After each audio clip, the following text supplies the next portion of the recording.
Imagine you're a biologist in the 1960s studying marine bioluminescent bacteria that glow. But you discover something quite interesting. A single bacterium by itself won't glow. But when there are a lot of bacteria together, they all light up at the same time. How is this possible? To answer that, let me tell you a secret. Bacteria talk to each other. We call this quorum sensing. Quorum sensing allows bacteria to sense and respond to changes in their population. But this seems pretty complex for such small cells to accomplish.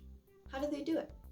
Bacteria release signal molecules called autoinducers into the environment. Autoinducers are basically messages telling other bacteria, "I'm here." These "I'm here" molecules are the signals, but the bacteria need to receive the messages from each other. To do this, they have receptors that the autoinducers bind to. This is like how our ears are able to process sounds from others. When someone speaks, the sound comes from their mouth and you receive it in your ears. The autoinducers are like the words bacteria speak, and the receptors are like the ears to listen to the message. When an autoinducer binds to a receptor, bacteria create more autoinducers. As the colony grows, so does the number of autoinducers until there's a big group of bacteria all saying, "I'm here" to each other. In order to produce the final response, the bacteria wait until the number of autoinducers reaches a threshold amount. Once there are enough bacteria, they work together and everyone in the group does the same action. So, do all bacteria glow? Well, no, but all bacteria use quorum sensing to communicate. An important behavior controlled by quorum sensing is virulence, which is the ability to infect a host.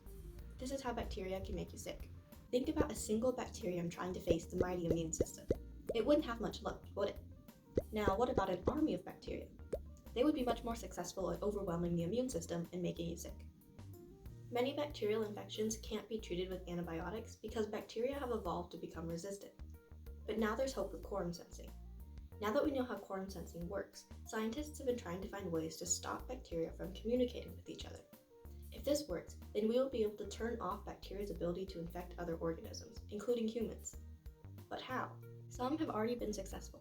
A team of researchers at Princeton University have made a molecule that stops quorum sensing in infectious bacteria Pseudomonas aeruginosa. By changing the structure of the autoinducer molecule, this inhibitor blocks communication and turns off virulence.